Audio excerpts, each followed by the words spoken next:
tubanje kubasuhuza abakurikiye Future Nation TV. Umuntu basuhuza ni Julius Niyirora. Aka kanya rero turi mu murenge wa Bumbogo, umudugudu wa Masizi, kagari ka Nyabikenke. Ubu twaje tuje ahangaha, hari ikibazo cyabaye, hari umumama wapfushije umwana, ariko uko yamupfushije muri make twebwe ntabwo turabimenya neza, turaza kubimenya tugezemo hariya badusobanurire. Murakoze.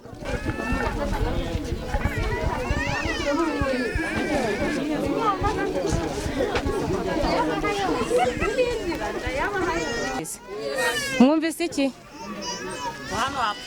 Ikintu kimagarikishije hano, Nitwa nda amazina yawe? Ishuri nitwa Kamariza Francine. Mvanye umwana ku ishuri, nyuze hano nsangamo baravuga ngo hari umudamu hano mu gipangu ngo wishe umwana we. Noneho nyine ninjira mu gipangu, nkajya numva nyine uwo mudamu ari kuvuga ngo ibyabaye ngo ni ku mugambi w'Imana. Ngiye amakuru nari mfite nayo, ariko umwana yaharyanye twamubonye yapfuye. Nta kindi kintu uzi gishobora kuba cyamwishe, nuko wumvishe nayo gusa? Nta kindi kintu. Kimukeka ko ari we wishe uwo mwana? Nuko ngo yavuze ngo umwana yapfuye kuwa kabiri, kandi akaba nta muntu n'umwigeze abibwira ko umwana yapfuye kugeza isaha bivuze mu gitondo. Twaba tubimenye muri iki gitondo. Njyewe umurambo nawubonye haryamye. Umurambo wapfuye kuwa kabiri? Ntabwo mbizi umuntu wapfuye kuwa kabiri n'uwapfuye uyu munsi uko aba ameze. Urakoze cyane Kamariza. Nta wundi muntu uzi amakuru arenze ayo?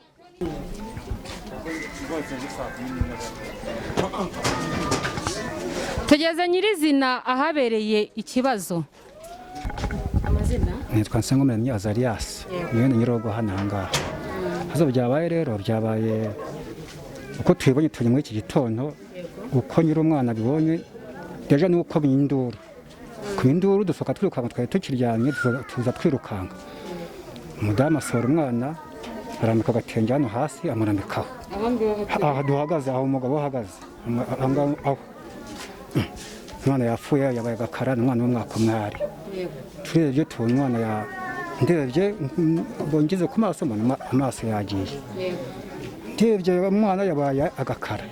Ndebye hamana no musaya afite ikintu cy'ikibi cy'umukara. Nimba ameze ntabamya ngo yabaye iki, kwese ko bahise kuba mutwara mu nzu. Ariko yazanye n'urufuzi mbega. Mwana umugabo uko yakarize yabuze indura asakuza, natwe turikurikirana tuvuga ati si mwana yishwe n'iki. Ubwo mpamagaye umuyobozi ushinzwe umutekano mu mudugudu rero, ni Paraza. Haza arabireba, azana n'abayobozi b'umudugudu baraza barabireba. Uko twabibonye mbega twabasobanuye uko twabibonye, nawe wahise kuzanyira ngo hari mu kanya gatoya. Uko mbega nta birenze bindi byari ngombwa twamenya, cyane ko nyiri umugabo, nyiri umwana n'umugore we tuzi ko nta mihanire mibi bagirana hano mu Rwanda ahangaha. Tuyenguwe ngo umwana ngo yapfuye atese, yapfuye se bajyana imihanire mibi ntayo tuzi. Ngo rero ibikurikiyeho rero birakurikirana ubwo n'inzego zibishinzwe birenze uko twebwe tubiri bubona mbega. Impamvu nari mwabajije gutya, twebwe twinjira hano, abaturage hanze bari kuvuga ngo umudamu wishe umwana we. Umudamu wishe umwana we hano, ni byo nkuru iri hano hanze inyuma y'iki gipangu. Niyo mpamvu rero kuza twaje kugira ngo tubaze neza. Ego.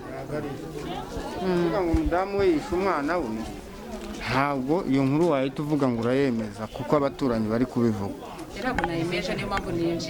Kubera ko uriya mudamu ni njye mugabo we, ntabwo njyewe nari mbanye nabi nawe. Nta nubwo navuga ngo umugore wanjye yafata umwana we akamwica. Ibyo ntabwo njyewe ndi kubimushinja, nta n'ibyo namushinja. Hagati aho rero reka baribize imutware bamupime bamenye ngo ikintu cyamwishe ni iki. None ndabyumva, ariko hari ibibazo wenda bikeya nakubaza nimba bitakugoye. Umudamu wawe nk'uko babivuga hanze ntabwo ari we wiciye umwana wenda nk'uko ubihamya, ariko nkibaza ngo umwana yapfuye ryari? Ese umwana yapfuye gute? Rero wabibaza uriya mudamu ko ngewe mubonye natashye nijoro sanga umwana, ndamubaza ati amakuru y'umwana, ati ni meza, nawe ndamusuhuza, arambwira ati umwana araryamye. murumva umwana uryamye usinziriye nta yindi komateri washyiraho nk'umugabo.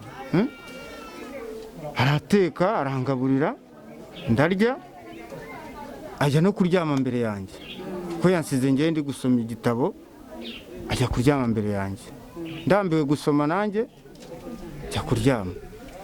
Nasanze umudamu apfumbase umwana we wajya gushyiraho komantere nanjye njya mu kiryamo cyanjye ndaryama ndiyorosa. Mu gitondo nabyutse mbere ye mfata amazi ndanywa mvuga ati nitegure njye ku kazi, ariko nsanga umwana aryamye yubitse inda. Ndamubwira se ko umwana noneho ndeba yaryamye yubitse inda umwanya munini. Arambwira ati buriya Imana niko yabyemeye. Ati buriya Imana niko yabyemeye. Ndamubaza se ko nigeze numva umuha ibere, ati ntarimuhaye nuko wari usinziriye. Nkumva nta zindi komantere nari gutera. Ndabyuka nicara ku gatebe akangaka nywa amazi, maze kunywa amazi nsoma igitabo, maze gusoma igitabo ndi kunywa n'ayo mazi nitegura kujya muri dushe, nkava muri dushe nkambara nkagenda. Umudamu yabyutse nawe arambara acana imbabura, imbabura irafatwa, akavura kaguye, imbabura irafatwa aho ngaho ku muryango. Amaze gufatwa ahagarara mu muryango arandeba, turabona nishimye.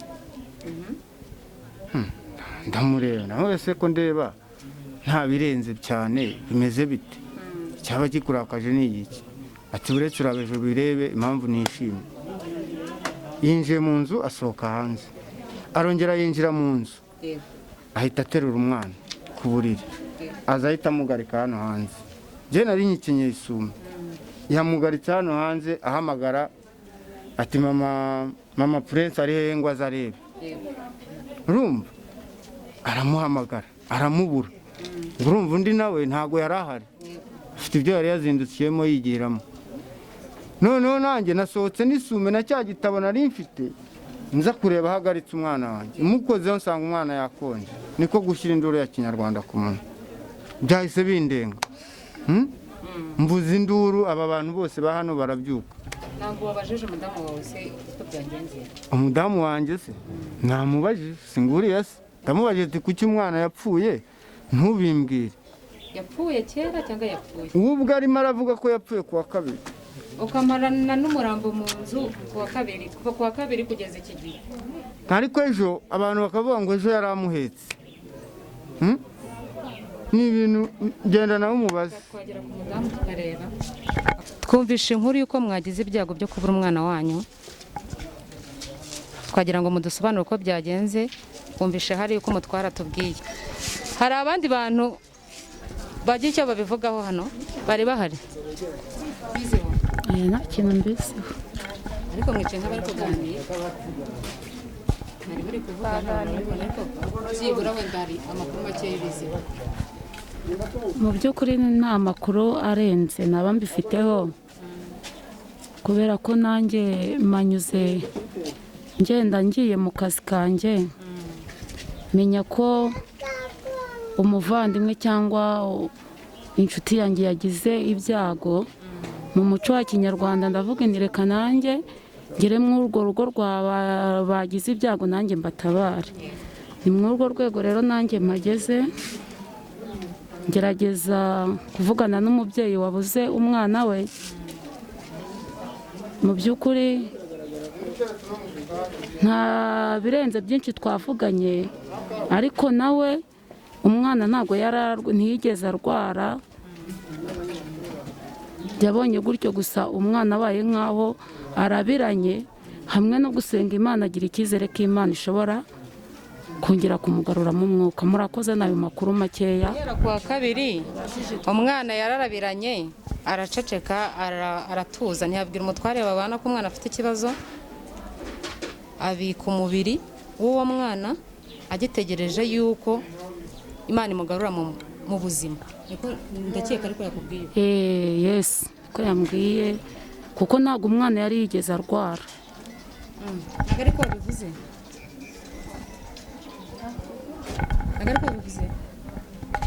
Bamubwiye gute? ubwo rero barakomeza bakugerekera sibyo ko nimba umuntu avuga ibyo wamubwiye cyangwa se ibyo utamubwiye akavuga akanongeraho wowe bibaye byiza wavuga kugira ngo ukuri kwawe kubohora abantu benshi sibyo watubwira nta kibazo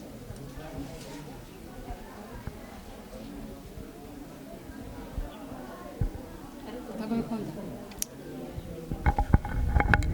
niyivuge nawe yibohora oya turi reka tubanze tuvuge kuko uko muvuga inkuru iwe ntabwo ariko ashaka kuzivuga cyangwa se ariko mwebwe muzitangaza ntabwo we ariko ashaka ko zitangaza yes kubera ko dore baregeranye baraganira arabivuze uyu ati hoya niwe ufite ukuri kwamukura hariya ku gipangu kwamukura ahantu hose ari we yiciye umwana kandi mu by'ukuri agomba kwibohora yego kandi akagira ukuri ashyira hanze ukareka gukomeza icyo kintu cyo kwicira umwana kikamuva sibyo Imana imufite mu biganza byayo. Imana ibifite mu biganza byayo ushatse kuvuga iki nkanjye ntabwo mbyumvise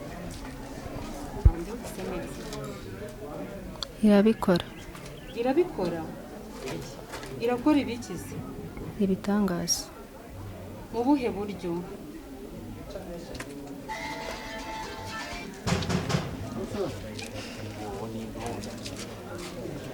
mu buhe buryo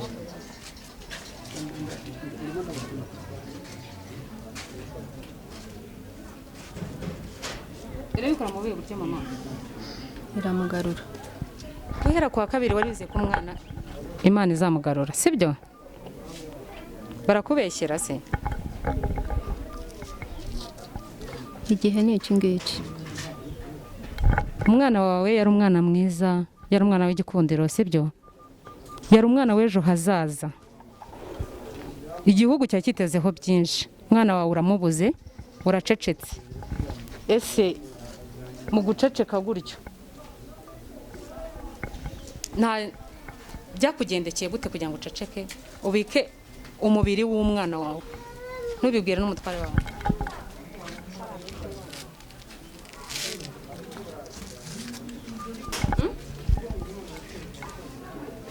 Hari impamvu. hari impamvu ni iyihe mpamvu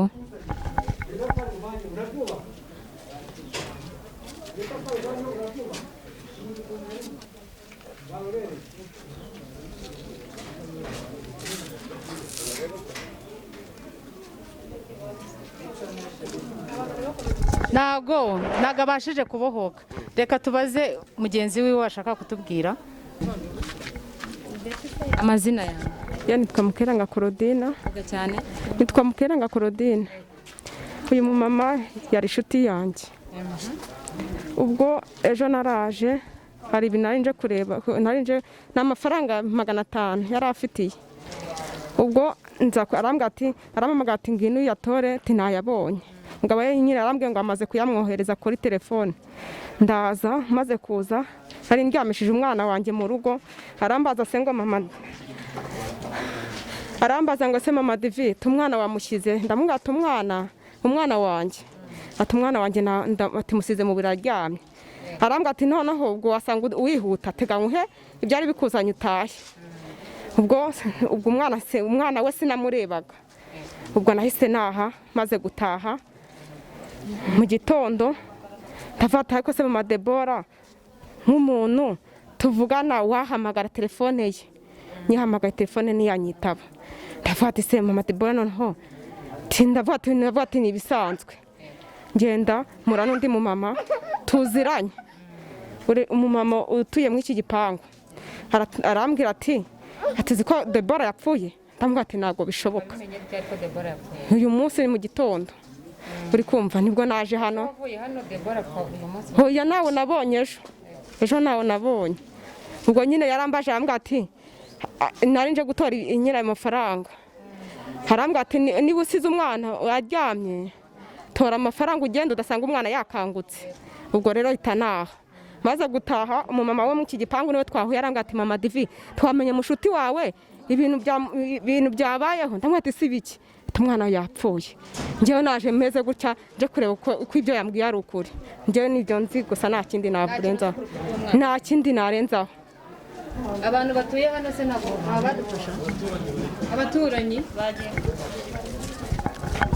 Nikunze Imana Emmanuel nkaba ndi umuturanyi wa hano ntuye hano ye rero nk'umuntu utuye hano genzi ko muri uru rugo nta kibazo cyari gihari mu mibanire y'aba bantu nta makimbirane bari bafitanye. Nge rero mu gitondo nanjye ntunguwe no kumva akaruru kuko hano hapfuye umwana, nanjye nje ntabara ndeba nk'uko abandi batabaye, tuhageze turumirwa nyine. Uko rero uyu mwana yapfuye gutya ngeri cyo kintu ushaka gusobanukirwa ni ukuvuga ngo umwana apfuye kwa kabiri apfuye umubiri we urakomeza urabika umugabo babyaranye uwo mwana cyangwa bakina abana no mu nzu ntigeze amenyeshwa ko umwana we yapfuye. Umugabo nawe sinibaza nimba umwana yapfuye kwa kabiri umugabo byageze kwa kane ataramenya ko umwana wawe yapfuye tarabona n'umwana atamba.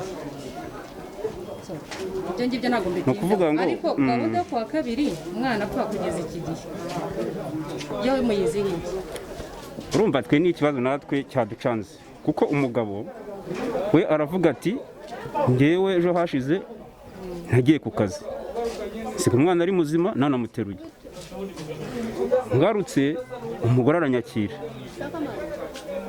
bwije turanaryama bwije turanaryama numva ngo yari muzima mu gitondo ajya kujya ku kazi, ahubwo n'ejo hashize nabwo yavugaga yuko yahavuye ngo umwana ari muzima, ngo ejo hashize ngo umwana ari muzima. Noneho rero agarutse atashye ubwo urumva n'ejo atashye ariryo ry'iri joro nyine bararyama, noneho mu gitondo abaza umugore kuko yari abonye umwana ngo aryamye yubitse inda, ngo aramubaza ati se ku mwana aryamye yubitse inda bimeze biti, ngo umugore ngo aramubwira ngo uranga Imana ngo yabyemeye. Ubwo nuko natwe tubyumvise. undi ubamo hano ari n'uyu nguyu niwe uzi amakuru yose. Uyu niwe uzi amakuru yose. Uragusuhuje madamu, batubwiye ko uzi amakuru yose, none mbonye uzi amakuru yose, abandi byabananiye kubyakira byanze kuvuga biranga, uraza kudusobanurira nimba we biri bwemere. Njyewe nta makuru yose nzi. Kuwa kabiri washize twagize ibibazo mu muryango wacu, bampamagara bambwira ko umuntu ari Faisal yapfuye, bampamagara bambwira ko umuntu uri Faisal yapfuye n'uwo mu muryango wacu. Kuwa gatatu nirirwa aho ngaho, kuwa kane arabyuka mu gitondo arambwira ngo singe, ngo arazindutse ngo ambwire ngo message yanjye, naramubwiye nti nta kibazo. Yaraje arambwira ngo singe gushyingura ngo umuntu wapfuye ngo Imana iramuzura. Uwo muntu wawe ndamubaza nti se umuntu amaze iminsi 3 muri moruge Imana iramuzura gute? Ngo ntujye gushyingura ngo niko Imana imbwiye, ngo kandi nujya gushyingura ngo uragira ibibazo. Arambwira ati umuntu witwa Mugeni ntazongere kwinjira mu nzu yawe uko yiboneye. Arambwira ati kandi ntuzongere guha umwana umuti niko Imana imbwiye. Ndamubwira nti ngenda ajya gushyingura, niba ni Imana imuzure nanjye mpari, ntabwo imiryango yaba ihari ngo ngewe mburi ndajyayo. Naragiye njya gushyingura kuwa kane, ntabwo byabaye ngombwa ko ngaruka. Naje kuwa gatanu n'umugoroba nka 3:00 ndaza ndamusuhuza bisanzwe nk'umuturanyi, ubwo ndateka nigira mu nzu buracya. Ndavuga ni ntabwo nagira ahandi njya kuwa gatandatu, reka muri isuku mu rugo maze igihe ntahari. Narabyutse nkora isuku bisanzwe. Uyu mumama umugabo yamaze kugenda aragenda, yagarutse nka 10:00 azazanye ibishyimbo arateka. Arambaza ati se ubu ibishyimbo ndabirya? Ndamubwira nturabirya ntushyiremo gikukuri. Arambwira ati ntabwo nyakira igikukuri mu bishyimbo. Ndamubwira nturihangana ntugura arya amazi yayo, ibishyimbo uzabiryejo. Ndamubwira se ko uzi ko umugabo wawe aza kare kuki utabishyizeho kare? Arambwira ati nari nagiye mu kazi. Ndamwihorera. amaze kumbwira ko yari yagiye mu kazi rero ndituriza mu kagoroba arambwira ati se timpa ibishyimbo byo guteka, ndamubwira nti ntabwo mperutse ibishyimbo n'ibyo nasize ntetse narabimennye. Ubwo arangije aranyihorera aragenda, nanjye ntetse. Mu kanya gato umuntu umugeni asohora umwenda wo kwambara. Mugeni atuyemo hano nawe? Asohoye umwenda wo kwambara arambwira ati ngiye kwambara, aririmba indirimbo ati papa we yamuhaye agakenyero. Ndamubwira nti kitere nti nta kibazo. Ubwo umumama ndamubwira nti Imana ntipfa kuba yakubakiye, niyo yakubakiye ntiye gushyiriramo amazi. Umumama rero ahita avuga turandakaje, aturakandakaje aturandakaje nabivuga uko bimeze byivugire ye kukubeshya yese ngombwa kubivuga nabivuga kuko ari ibyo. Aturandakaje ati Imana uturandakaje jewe Uwiteka Imana, akoma mu gatuza nyine akajya akoma mu gatuza. Aturandakaje n'Imana ibivuze ati ndaje nkwambura ibyo naguhaye byose, ati ndaje usubire iwanyu usubire bukobwa, ati umwana wanjye ngo ubwo ni umugabo wanjye ngo azamurangira umukobwa mwiza umukwiriye umukunda. Uyu mubyeyi ariko abimbwira yavugaga ko ari Imana iri kuvuga akajya donda mu gatuza arambwira ati ndaje nkurangize, ati ndagusoza, ati nsoza umugambi wawe. Ndavuga nti reka ne kurwana n'umuturanyi nituriza, ahubwo mfungure telefone niyumvira indirimbo ne gukomeza kumva amagambo ambwira, niba ari Imana ivuze koko bibe uko ibishaka. Ndangije yashakaga kunkubita, afata telefone yari iri hariya aravuga ngo telefone ninjye nayiguhaye, ngo nijye nayiguhaye, ngo ntabwo ugomba kuvuga iby'Imana, ngo ndi Imana njyewe, ngo ndi Imana, ngo ndagusoza. Arangije afashe telefone ndavuga nti mama Debo ko ntigize mvugana nawe kuva mu gitondo, uranshakaho iki koko wambabariye ko ntashaka gutongana nawe, ntabwo mbizi aho bavuganiye. Arangije nyine adondaga mu gato ndavuga ngo aransoza arandangiza, ngo nimpamagara imiryango yanjye insezereho bwa nyuma ngo kuko aransoza ngo arasoza. Amakuru rero atandukanye mwagiye muyumva mwese abadukurikiye, ubuhamya butandukanye. Hari abavuga ko umwana apfuye kwa kabiri, hari abandi batekereza ko yaba yarapfuye ejo. Kuri kote y'umugabo nawe mwumvisha uko avuga ati njye ntabyo nzi, narabimenyeshejwe kuri mama w'umwana we, akavuga ati nari ntegereje igitangaza cy'Imana. Kuvuga ngo ubwo we yarategereje umuzuko. Ese nkibaza aka kanya nta buyobozi bwabagezeho? Ntabwo hari ubuyobozi bwabagezeho?